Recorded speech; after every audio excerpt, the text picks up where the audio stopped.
Hi folks, Councilman Rasmussen here coming to you with my update from our Smyrna Town Council meeting last night, Monday, July 1st. So, worst off, it was a very short meeting, probably the shortest meeting I think that we've ever had in the time that I've been on council, which was kind of nice. So I'll give a quick rundown on we really had very few agenda items. So I'll run through those real quick. General updates. Very little was shared. There are a few upcoming events. Obviously, it's 4th of July this week, so that's a big event here in town. The 4th of July, Smyrna Clayton 4th of July Foundation is doing the parade and the fireworks. The parade is in Clayton this year, so if you are planning on attending, you'll be heading over to Clayton. The fireworks, as always, are on the 4th of July, are out at the high school and the middle school. Thousands of people show up. It's wonderful.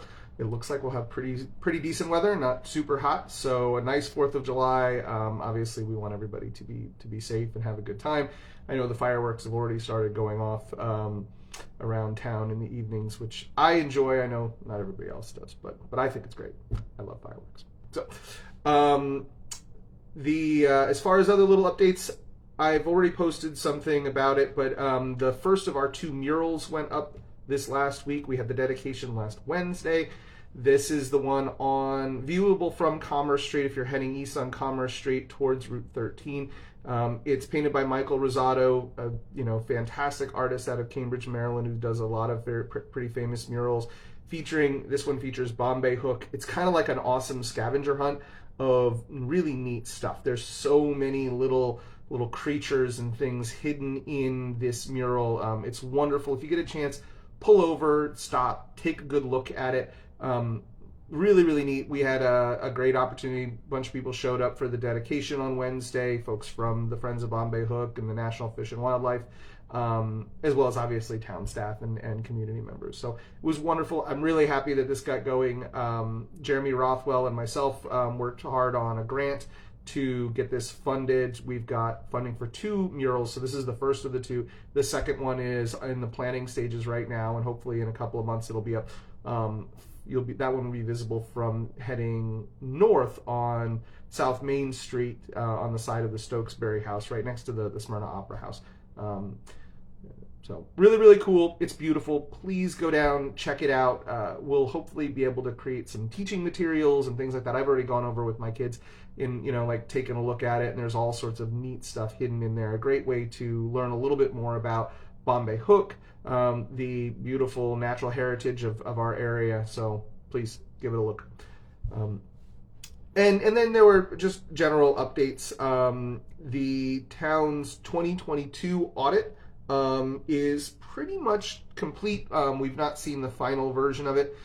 We did get a chance to see a bunch of the finance numbers and things like that. There are lots of pieces of work that come out of an audit, which are all the recommended changes. Some of these are things that they want our accounting team to go back in and fix and make sure that different allocations or journal entries are done. So most of that, I think, has been completed at this point. We will have a final presentation of the 2022 audit, and the 2023 audit is pretty much already started. They basically are rolling from one into the next. So we will get a final presentation for that pretty soon, and an opportunity to sit down and discuss it. So more to come, and then once it's approved by council, it then gets posted up on the town website. So you'll be able to go there and view it and take a good look at it if you want to. It's honestly, they're hard to get through. If you've ever read one of the town audits, and they're all on the town website, all up to 2001 are on the town website. You can pull them down. You can go through the finance numbers. If you like to, you can read all the recommendations. There's a lot of things. An audit doesn't just cover the dollars. That is a financial audit, but it also covers policies and procedures and who's in the right places in HR, and it goes over the pension systems, and there's lots and lots of information in an audit. But if you have the time, it would be great if more people sat down and took a look at that to truly understand the challenges that the town has, and also, as most of our audits have shown, that we're actually in pretty good financial shape. in many areas. The area where we are usually most efficient is in we weren't putting money into our pension system, and two, in planning for our long-term capital needs, which I have talked about a lot, as all the budget conversations that I've previously visited in the videos that I did. So that's in the works. We'll hear more about that as soon as it's ready to go. As far as the actual agenda from the council meeting last night, there were only a couple of items. There was an old business item, which was the third reading of Ordinance 007-24, which is the ordinance to require criminal history background checks be performed by people who want to run for council. This is the third reading, so now it is officially part of the code. It will be integrated into the code, and you'll be able to view it online if you haven't taken a look at it already. So that's all done. We then had two new business items. One is the first reading of an ordinance to make some updates to our sewer discharge regulations. This is basically to bring us in line with the requirements for Kent County. There are some slight differences in our code versus Kent County's code. It's mostly procedural little things. There's not much to it aside from making sure that we're aligned with the county. So we don't do any of our own sewer treatment in town. All of our sewer treatment flows into the county system, and then the county bills us for all of the sewer treatment, which we then, of course, pass that cost on to the residents in the form of your sewer fees.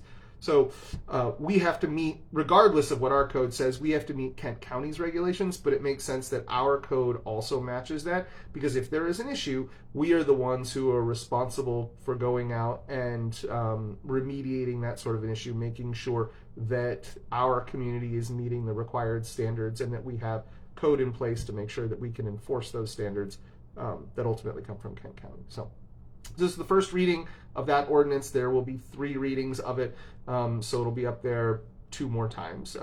It's pretty procedural, so there's not even a lot of discussion or anything like it. It's kind of something that you have to do. And then the last was a short discussion about the bank accounts. So we have some updates. Every year we have to approve a list of people that are a list of the bank accounts and who the signers are on those bank accounts. Basically meaning at any point in time you need at least 2 people off of this list to sign a check. And there were a bunch of accounts that actually have closed or that have moved that have still been on the list, the old list. Those needed to be removed and updated. And then there was some conversation about who ought to be on there as the signers. Essentially what it came down to is I'm one of the signers, the vice mayor. And it sounds like there's at least one of the council members who doesn't think that I should be on there because I was part of designing the budget. Our attorney basically said, well, if you took everybody off who's part of designing the budget, there'd be nobody to be signers on the checks. But what it comes down to is to take a look at see what the auditors say, see if there are best practices as who ought to be listed on those based on how we operate. And then, if needed, make some amendments to it. It's honestly something that doesn't really matter.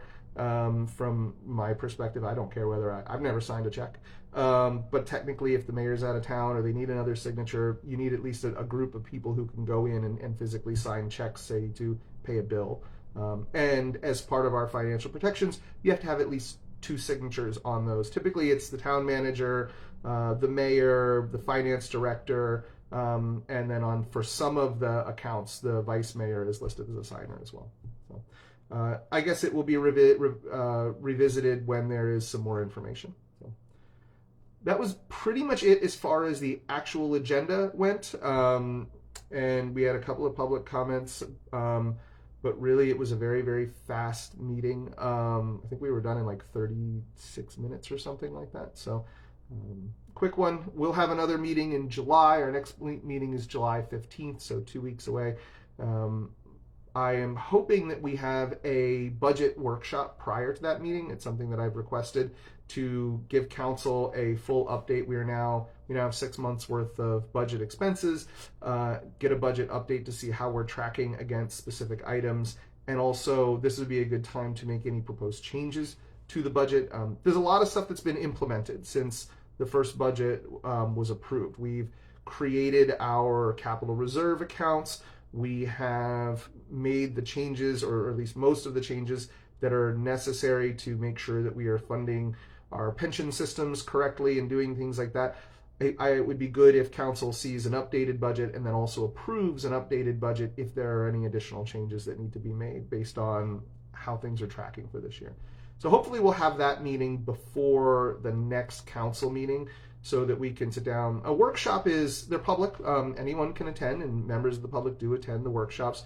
They're less agenda sort of driven. It's more of, hey, we're going to have the conversation about these things, and then here are some proposals.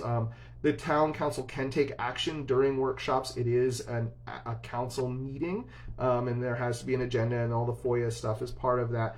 But it tends to be a lot more discussion and sort of working through and asking questions of staff rather than the more formal council meeting where here's an agenda item, here's a specific either discussion or code change, and then we're going to kind of work through that. So hopefully we'll have that, and it'll be an opportunity for, if you want to come and hear a little bit of an update from that. And then we'll ask the finance manager and the town manager to provide a little bit more of an update during the actual council meeting as well. So that's about it. Like I said, quick meeting. We will, July 15th is the next one. I know that I believe the mayor will be out of town, so I'll probably be the one running that meeting on July 15th. 4th of July is coming up this weekend again.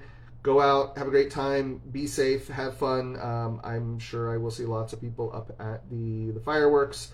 I will be there. My daughter will be set up selling lemonade, so I will be there sort of supervising, I guess.